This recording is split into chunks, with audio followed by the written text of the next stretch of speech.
আমার আব্বা আজকে নদী থেকে অনেকগুলো মাছ ধরেছে। আর নদীর এই মাছগুলো খেতে কিন্তু খুবই মজা। এই মাছগুলোকে আমরা টাটকিনি মাছ বলে থাকি। এগুলো কিন্তু ভেজে খেতে খুবই ভালো লাগে। একদম ফ্রেশ ফ্রেশ নদীর মাছগুলো বড়শি দিয়ে ধরে আনলো কেবলমাত্র। মাছ ধরা আমার আব্বার শখ বলতে পারেন। বিকেল হলেই বড়শি নিয়ে গিয়ে নদীতে গিয়ে এত সুন্দর সুন্দর মাছ ধরে আনবে। মাছগুলো আনা মাত্রই আমার নানু মাছগুলো কেটে নিচ্ছিল। মাছ কাটতে কাটতে একদম সন্ধ্যা হয়ে গিয়েছে। এই মাছগুলো কেটে ধুয়ে ফ্রিজে রেখে দিয়েছিল একদিনের জন্য। পরের দিন সকালবেলায় কিন্তু আমার মা মাছগুলো রান্না করেছে। এই যে ছোট ছোট দেশি গোল আলু দিয়ে আজকে এই মাছগুলো রান্না করবে। প্রথমে আলুগুলো সিদ্ধ করে নিবে। আরেকদিন আমার মা এইভাবে রান্না করেছিল, খেতে কিন্তু খুবই মজা হয়েছিল। তাই মাকে বললাম আজকেও রান্না করো। এই যে প্রথমে আলুগুলো সিদ্ধ করে নিচ্ছে পানি দিয়ে। একটা আলু উঠিয়ে দিচ্ছিল ঠিক মতো সিদ্ধ হয়েছে কিনা। সিদ্ধ কিন্তু হয়ে গিয়েছে পুরোপুরি। মা আমাকে বলছিল আলুগুলো ছিলিয়ে দিতে। আমি বাহিরে বসে বসে আলুগুলো ছিলিয়ে দিচ্ছিলাম। এই ছোট ছোট দেশি গোল আলু আমাদের বাচ্চারাও খেতে অনেক বেশি পছন্দ করে। এই তো আমার সবগুলো আলু কিন্তু ছেলানো হয়ে গিয়েছে। আরেকদিকে পাঙ্গাস মাছ ভাজি করছিল। কারণ এই দেশি টাটকিনি মাছগুলোতে অনেক বেশি কাটা থাকে, বাচ্চারা খেতে পারে না। তাই আলাদা করে পাঙ্গাস মাছ ভেজে দিচ্ছিল বাচ্চাদের জন্য।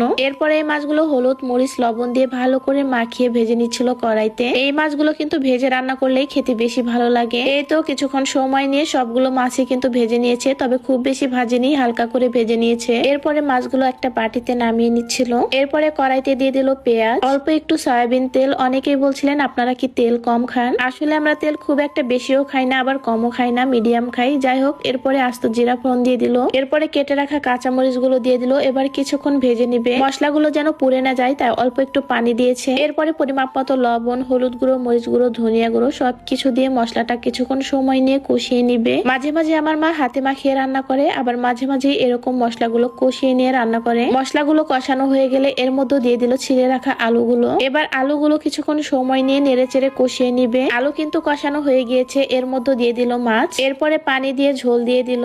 যেহেতু আলুগুলো সিদ্ধ করা তাই খুব একটা পানি দিবে না, অল্প একটু পানি দিয়ে রান্না করে নিবে। এখন বাবার বাড়িতে আসার পরে মায়ের হাতের মজার মজার খাবার খেয়ে আমি অনেক বেশি মোটা হয়ে গিয়েছি। এই রমজান মাসেও কিন্তু আমি এই অর্গানিক স্লিমিং টিটা রেগুলার খাই, কারণ ইফতারের পরে অনেক বেশি ভাজা পোড়া খেতে হয়। তাই আমার ওজনটাও আগের থেকে বেড়ে গিয়েছে। এই অর্গানিক স্লিমিং টি কোন রকম ডায়েট এবং ব্যায়াম ছাড়াই 1 মাসে 4 থেকে 5 কেজি পরিমাণের কিন্তু ওজন কমায়। এই অর্গানিক স্লিমিং টি কিন্তু 100% ন্যাচারাল, একদম ঘরোয়া পদ্ধতিতে বানানো হয়। এর মধ্যে কোনো ধরনের সাইড এফেক্ট নেই। এই চাটা আমি নিয়েছি ইউনিক কালেকশন ফেসবুক পেজ থেকে। ক্যাপশনে পেজ লিংকটা মেনশন করে দেবো। এখানে হোয়াটসঅ্যাপ নাম্বারটাও দিয়ে দিচ্ছি তাদের। যাদের কিনা থাইরয়েড ডায়াবেটিস আছে তারাও খেতে পারবেন, শুধুমাত্র প্রেগনেন্ট আপুরা বাদে। তবে বেবি হওয়ার 1 মাস পরে থেকে কিন্তু আবার খেতে পারবেন। আর অবশ্যই কিন্তু চিনি জাতীয় খাবারগুলো একটু অ্যাভয়েড করে চলতে হবে। ঈদ উপলক্ষে 5 তারিখ পর্যন্ত কিন্তু ডেলিভারি চার্জ একদম ফ্রিতে পেয়ে যাবেন। তাই দেরি না করে এক্ষুনি অর্ডার করুন ইউনিক কালেকশন ফেসবুক পেজে। ক্যাপশনে আমি পেজ লিংকটা মেনশন করে দিয়েছি। এরপরে আমার মায়ের রান্না কিন্তু প্রায় শেষের দিকে।